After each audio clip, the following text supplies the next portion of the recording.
Hello friends, SVM academy में आप सभी का स्वागत है। आप सबके साथ मैं गुलशन कुमार आज 10th का महा VVI ऑब्जेक्टिव लेकर के आया हूं।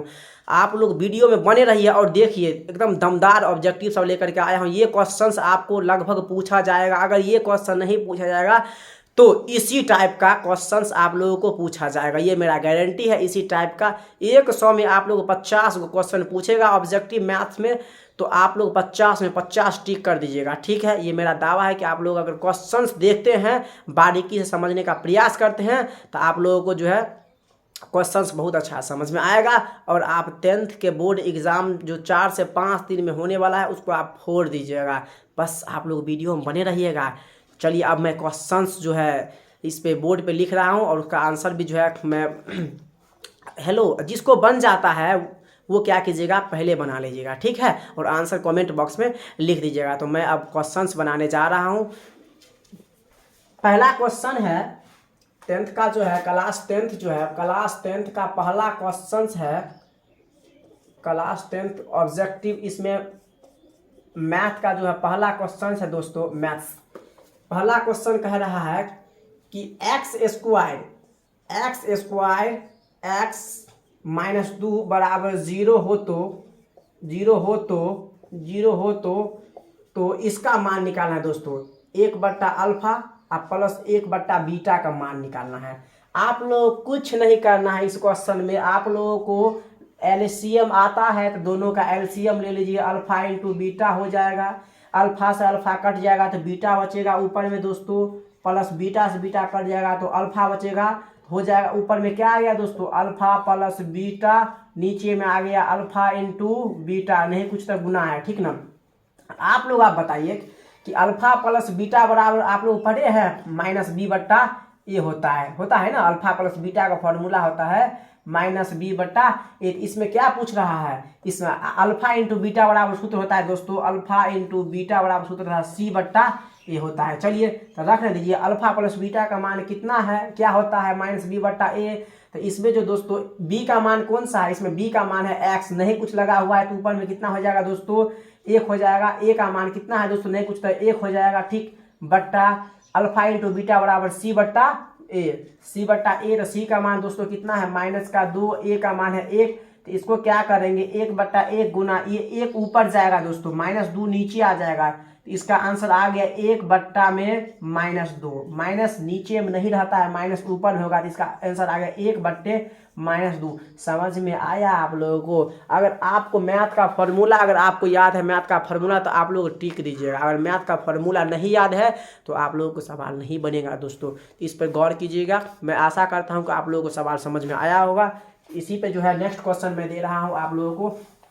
नेक्स्ट क्वेश्चन कह रहा है आप लोगों का कि बिंदु 2,3 बिंदु जो है 2,3 जो है बिंदु 2,3 की मूल बिंदु से दूरी क्या होगी। मूल बिंदु से दूरी क्या होगी दोस्तों, तो मूल बिंदु से दूरी का फॉर्मूला होता है दोस्तों, यहाँ पर लिखिएगा।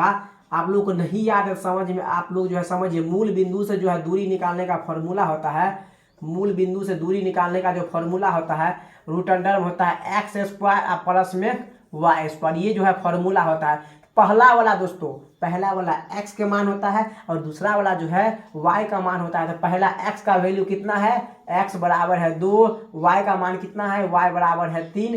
तो x² यहाँ पर रूट लगा दीजिए, x का मान है 2, तो 2 का यहाँ पर क्या हो जाएगा दोस्तों, स्क्वायर प्लस y का मान है 3, तो यहाँ पर 3 का क्या हो जाएगा दोस्तों, स्क्वायर हो जाएगा। तो यहाँ पर हो जाएगा 2 दूना 4 और प्लस में 3 तिया 9, तो रूट का 9 4 कितना हो जाएगा 13। 13 का वर्गमूल होता है, 13 का वर्गमूल नहीं होता है, इसलिए होगा तो दशमलव होगा, लेकिन दशमलव में इसका आंसर नहीं है। रूट इसका कितना हो जाएगा आंसर, रूट 13 इसका आंसर हो जाएगा। आप लोगों को समझ में आ रहा होगा तो लाइक कीजिएगा, आप लोग वीडियो को लाइक कीजिएगा और शेयर कीजिएगा, दोस्तों को कहिएगा और सब्सक्राइब भी कर दीजिएगा। ठीक है, मैं नेक्स्ट क्वेश्चन लेकर के चल रहा हूँ। ये आप लोगों का जो है दूसरा क्वेश्चन था। मैं आशा करता हूँ कि आप लोगों को ये क्वेश्चन भी समझ में आया होगा। नेक्स्ट क्वेश्चन, तीसरा क्वेश्चन जो है आप लोगों के सामने में, तीसरा क्वेश्चन कह रहा है निश्चित घटना की प्रायिकता कितना होता है। निश्चित घटना की प्रायिकता कितनी होती है। निश्चित घटना की प्रायिकता जो है दोस्तों वो कितना होता है। तो आप सब बताइए कितना होता है, आंसर में बोलिए। निश्चित घटना की जो प्रायिकता है वो कितना होता है, निश्चित घटना की प्रायिकता दोस्तों 1 होता है। निश्चित घटना की प्रायिकता दोस्तों कितना होता है, 1 होता है। एक और क्वेश्चन इसमें बन रहा है, एक और क्वेश्चन बन रहा है कि अनिश्चित घटना की प्रायिकता कितना होता है दोस्तों। तो अनिश्चित घटना की प्रायिकता 0 होता है। आप लोग याद रखिएगा, क्वेश्चन पूछेगा कि निश्चित घटना की प्रायिकता कितना, निश्चित घटना की प्रायिकता 1 होता है और निश्चित घटना की प्रायिकता जो है 0 होता है। मैं नेक्स्ट क्वेश्चन लेकर के जा रहा हूँ आप लोग सामने। और ये जो है प्रायिकता वाला आप लोगों को प्रोबेबिलिटी, इसका जो है प्रायिकता वाला फॉर्मूला रहेगा, पूछेगा तो कहना दोस्तों घटना घटी और बट्टा घटना घटने की कुल संख्या, ये जो है प्रायिकता का फॉर्मूला होता है। ठीक, चलिए मैं नेक्स्ट क्वेश्चन लेकर के आप लोगों के सामने चल रहा हूँ। 10th का महा VBI ऑब्जेक्टिव है, ये सब आप लोग समझने का प्रयास कीजिए, मैं तो समझा रहा हूँ ही। चलिए चौथा क्वेश्चन जो है आप लोगों के सामने है, 1 + 10 square theta, 1 + 10 square theta, theta का मान होता है, 1 + 10 स्क्वायर थीटा का मान होता है। ऑप्शंस में जो है ऑप्शंस दे करके बनाना है इस क्वेश्चन को, इसका फॉर्मूला पूछ रहा है। तो आप लोगों को एक चीज़ पता है कि सेक स्क्वायर थीटा अब माइनस में जो है दोस्तों 10 स्क्वायर थीटा, इसका मान जो है 1 होता है। कैसे 1 होता है, मैं नेक्स्ट वीडियो में बनाऊंगा, एकदम बेसिक त्रिकोणमिति पढ़ाऊंगा। अभी जो है आप लोगों का एग्जाम जो है बहुत नज़दीकी है, इसीलिए आप लोग जो है ऑब्जेक्टिव समझने का प्रयास कीजिए। कैसे 1 हुआ उसको मैं बाद में बताऊंगा, एक वीडियो मैं अवश्य बना दूंगा उस पर, ठीक है। चलिए आप लोग, तो दोस्तों यहाँ पर जो है किसका 1 + 10 स्क्वायर थीटा पूछा है। तो आप लोग बताइए, यहाँ पर हो जाएगा सेक स्क्वायर थीटा बराबर में 1 है, तो 10 स्क्वायर थीटा माइनस में है तो बराबर के उस साइड जाएगा दोस्तों, किस चीज़ में हो जाएगा, प्लस में हो जाएगा। तो 1 + 10 स्क्वायर थीटा हो जाएगा। तो हो तो गया 1 + 10 स्क्वायर थीटा किसके बराबर दोस्तों, सेक स्क्वायर थीटा के बराबर। तो इसमें 4 ऑप्शन में एक ऑप्शन है सेक स्क्वायर थीटा के बराबर होता है। तो आप लोग किस में टिक कीजिएगा, सेक स्क्वायर थीटा वाला में क्या कीजिएगा, आप लोग टिक कर दीजिएगा। हम जानते हैं कि आप लोग ईमानदार है, आपको समझ में आ रहा होगा। 1 + 10 स्क्वायर थीटा बराबर सेक स्क्वायर थीटा में आप लोग क्या कीजिएगा, टिक कर दीजिएगा। चलिए आप लोगों के सामने नेक्स्ट क्वेश्चन, आप लोगों के सामने मैं नेक्स्ट क्वेश्चन लिख रहा हूं कंप्यूटर स्क्रीन पे। नेक्स्ट क्वेश्चन है, पाई कैसी संख्या है। पाई जो है दोस्तों, नेक्स्ट क्वेश्चन है, 5वां क्वेश्चन है, पाई कैसी संख्या है। पाई कैसी संख्या है, पाई जो है कैसी संख्या है। आप लोग बहुत बच्चा को ये सब क्वेश्चन आता होगा, हम जानते हैं, लेकिन जिसको नहीं आता है वो समझ लीजिए। 1 नंबर का मालिक आप लोगों को, अगर 1 नंबर का मालिक बनना है तो ये क्वेश्चन को अवश्य देख लीजिएगा, ठीक है। पाई का मान जो है, पाई कर रहा है, पाई कैसी संख्या है दोस्तों, तो पाई अपरिमेय संख्या है दोस्तों। पाई क्या है, अपरिमेय संख्या, पाई अपरिमेय संख्या है, अपरिमेय संख्या। पाई जो है अपरिमेय संख्या है। इसमें बहुत बच्चा कंफ्यूज हो जाता है, कहता है सर पाई जो है परिमेय संख्या है। अब देखिए आप लोगों को फंसाने के लिए पूछ दिया पाई कैसी संख्या, तो बहुत बच्चा को नॉलेज नहीं रहता है, वो क्या करता है और परिमेय संख्या में टिक देता है। तो ऐसा नहीं है दोस्तों, पाई जो है अपरिमेय संख्या है। अब पाई का मान होता है 22/7, पाई का जो है मान 22/7 जो होता है वो जो है दोस्तों, ये अगर पाई पूछेगा तो अपरिमेय संख्या, अब पाई का मान जो है 22/7 पूछेगा तो ये जो है परिमेय संख्या हो जाएगा दोस्तों। क्या हो जाएगा दोस्तों, ये हो जाएगा परिमेय संख्या। आप लोग समझने का प्रयास कीजिए। पाई का मान जो है 22/7 जो है ये परिमेय संख्या, क्यों, क्योंकि इसको हम बट्टा के रूप में लिख सकते हैं। परिमेय संख्या किसको कहते हैं, जिसे P/Q के रूप में लिख सकते हैं। और Q = नॉट इक्वल टू 0, मतलब Q का मान 0 नहीं रहना चाहिए। जैसे अगर हम यहाँ पर 0 लिख रहे हैं तो 0 परिमेय संख्या, क्यों, क्योंकि 0 के बट्टा में 1 लिख सकते हैं, इसलिए 0 परिमेय संख्या है। अगर 1 बट्टा यहाँ पर 0 लिखे तो दोस्तों ये परिमेय संख्या नहीं है, ये अपरिमेय संख्या, क्यों, क्योंकि नीचे में 0 आ रहा है। अगर नीचे में 0 आएगा तो अपरिमेय संख्या हो जाएगा। अगर नीचे में 0 छोड़कर कोई भी संख्या आ जाए वो क्या होगा दोस्तों, परिमेय संख्या होगा। तो पाई जो है अपरिमेय संख्या है, और पाई का मान जो होता है 22/7 दोस्तों, ये जो है परिमेय संख्या होता है। तो आप लोग, उम्मीद करता हूं कि ये सवाल भी आपको बहुत अच्छा से बारीकी से समझ में आया होगा। नेक्स्ट क्वेश्चन आप लोग जो है सामने है, कह रहा है कार्तीय तल में स्थित, कह रहा है कार्तीय तल में ये जो क्वेश्चन नंबर तो आप लोगों का 6 होगा। मैं आप लोगों को नेक्स्ट मतलब 6 लिख रहा हूँ, इससे पहले जो उस टाइप का रहता है ऑब्जेक्टिव मैं बता देता हूँ आप लोगों को, ठीक है ना। तो आप लोग बारीकी से समझने का प्रयास कीजिएगा। चलिए, कह रहा है कार्तीय तल में स्थित, कार्तीय तल में जो है स्थित, कार्तीय तल में स्थित किसी बिंदु, कार्तीय तल में स्थित किसी बिंदु जो है -4, 10 के भुज का मान होगा, भुज का मान होगा, भुज का मान दोस्तों मैं चौक से लिखता हूँ, इसीलिए इसमें जो है लिखने में नहीं हो रहा। मैं जब ऑफलाइन कोचिंग पढ़ाता हूँ तो चौक से मैं पढ़ाता हूँ कोचिंग, इसलिए इसमें जो है ना लिखने में मतलब हमको नहीं बन रहा है, ठीक है, चीज हल जाता है। चलिए -4, 10 जो है का भुज क्या होगा। चलिए बहुत ही अच्छा क्वेश्चन है। इसमें देखिए एक्स अक्ष और वाई अक्ष होता है, तो आप लोगों को हम समझा दिए थे कि पहला वाला किसका मान दोस्तों एक्स का मान, वेरी गुड, बहुत अच्छा, और दूसरा वाला किसका मान वाई का मान। तो दोस्तों एक्स अक्ष को हम भुज कहते हैं, बोलिए एक्स अक्ष को भुज कहा जाता है। एक्स अक्ष को क्या कहा जाता है दोस्त, भुज कहा जाता है। अब वाई अक्ष को क्या कहा जाता है, कोटि, वाई अक्ष को कोटि कहा जाता है दोस्तों, वाई अक्ष को जो कहा जाता है वो कोटि कहा जाता है। तो भुज का मान पूछा है तो -4 हो जाएगा इसका आंसर। सर भुज का मान -4 हो जाएगा और कोटि का मान 10 हो जाएगा सर जी, लेकिन इसमें हमको भुज पूछा है। क्या पूछा है, भुज, तो भुज का मान कितना हो जाएगा, -4 हो जाएगा, और कोटि का मान पूछता है तो 10 हो जाता है। देखिए आप लोग भुज कोटि बना दीजिएगा, और क्वेश्चन रहेगा ऑब्जेक्टिव में एक्स अक्ष को कहते हैं तो आप लोग भुज में मार दीजिएगा, टिक कर दीजिएगा, ठीक। वाई अक्ष को कहते हैं तो कोटि में टिक कर दीजिएगा, ठीक। चलिए ये नियामक ज्यामिति का क्वेश्चन था, मैं पढ़ाऊंगा ये सब चैप्टर मैं पढ़ाने वाला हूं, लेकिन अभी फिलहाल एग्जाम है दोस्तों, तो एग्जाम में आप लोगों को जो है एग्जाम की तैयारी बहुत बेहतर से करना है। आप लोग अभी 3 से 4 दिन बचा है, 4 से 5 दिन अभी शायद लगभग बचा हुआ है, आप लोग चांद जी लगा दीजिए, उसके बाद जो करना है कीजिएगा, लेकिन अभी जो है पढ़ने के लिए बैठिए। अगर आप लोग, मैं आशा करता हूँ अगर आप वीडियो सो के देख रहे हैं ना तो कृपया करके उठ जाइए आप, ठीक, और कॉपी कलम लीजिए और पढ़ने के लिए बैठ जाइए अभी, फिर आपको बहुत अच्छा समझ में आएगा, ठीक है ना। चलिए नेक्स्ट क्वेश्चन है आप लोगों के सामने कि एक रैखिक समीकरण का घात होता है। कहता है रैखिक समीकरण का रैखिक समीकरण का घात होता है। रैखिक समीकरण का घात होता है दोस्तों, रैखिक समीकरण का घात होता है।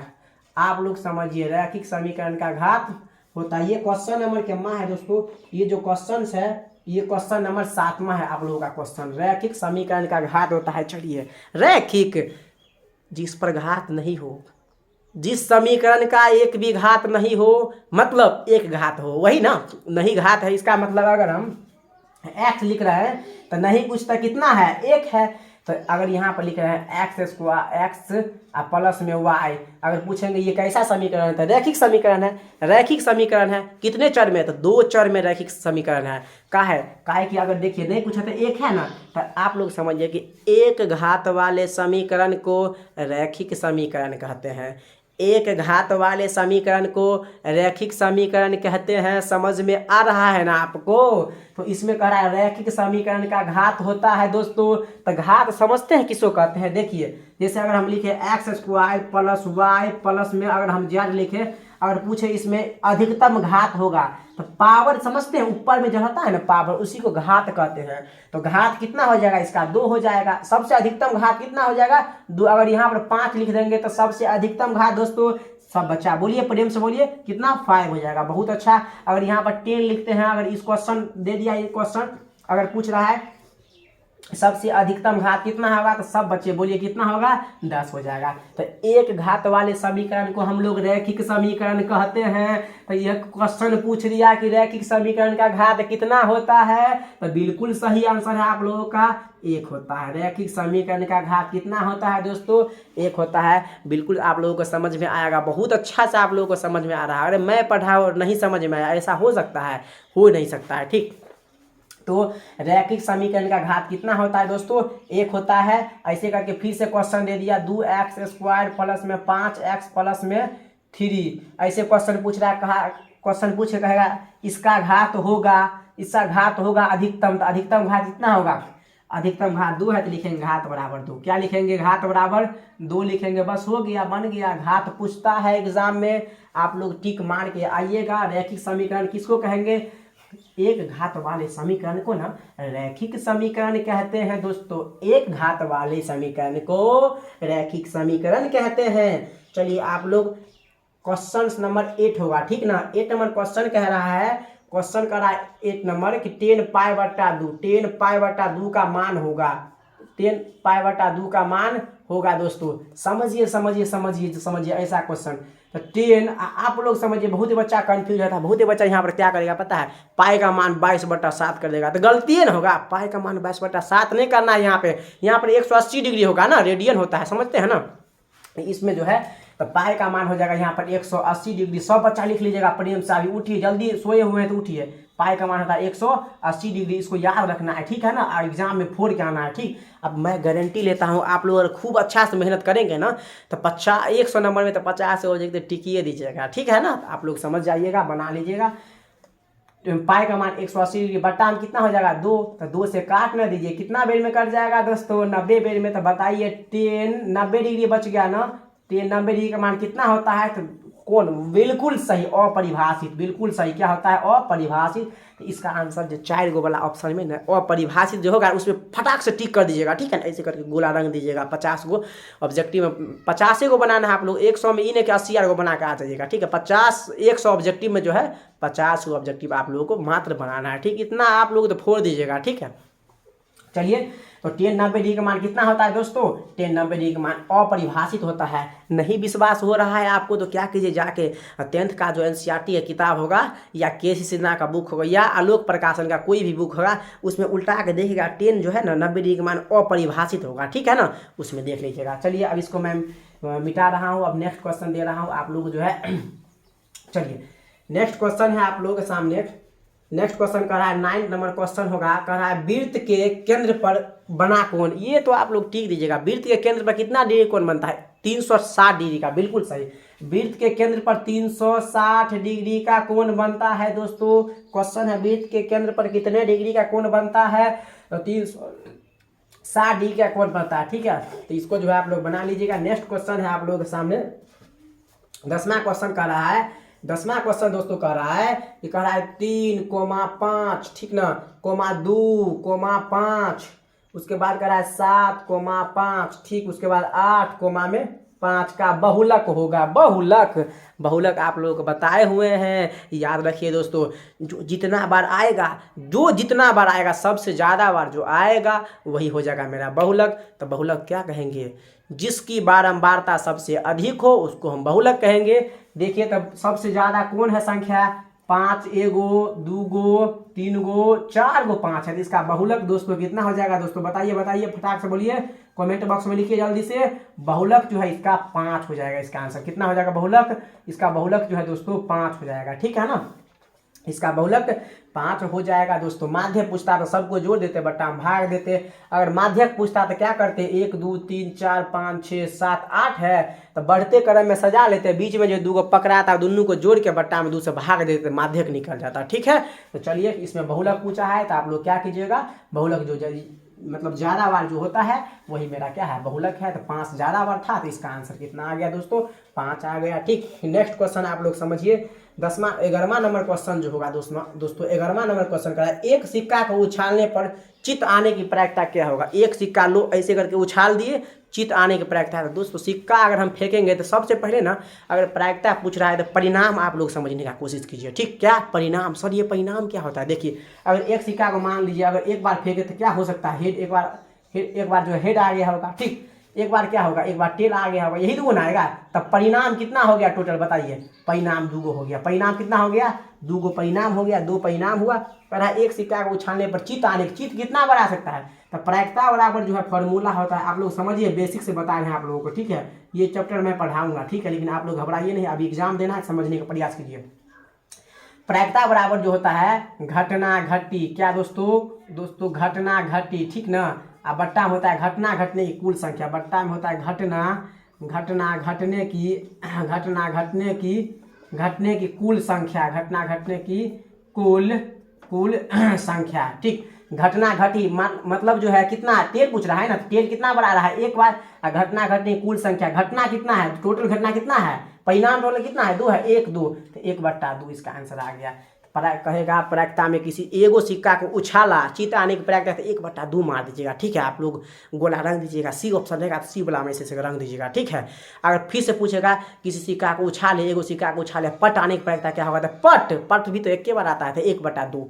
चित आने पर उसका भी आंसर 1/2, पट आने पर उसका भी आंसर 1/2 होता है, ठीक है ना। चलिए आप लोग जो है समझ गए होंगे, मैं उम्मीद करता हूँ ये भी क्वेश्चन आप लोग को समझ में आया होगा। चलिए नेक्स्ट क्वेश्चन है आप लोगों के सामने जो है कंप्यूटर स्क्रीन पर। नेक्स्ट क्वेश्चन है आप लोगों के सामने 12वां नंबर जो क्वेश्चन है, कह रहा है 12वां नंबर क्वेश्चन कह रहा है 2 सिक्का को उछालने पर ये जो है चित आने की प्रायिकता क्या होगी। चित आने की मतलब टेल आने की प्रायिकता क्या होगी। तो 2 सिक्का है भाई, देखो पहले 2 सिक्का को अगर हम उछालेंगे तो पहले हम बताएं, परिणाम जानने का कोशिश कीजिए। अगर परिणाम आप लोग नहीं जानिएगा तो पहले को सवाल ही नहीं बनेगा।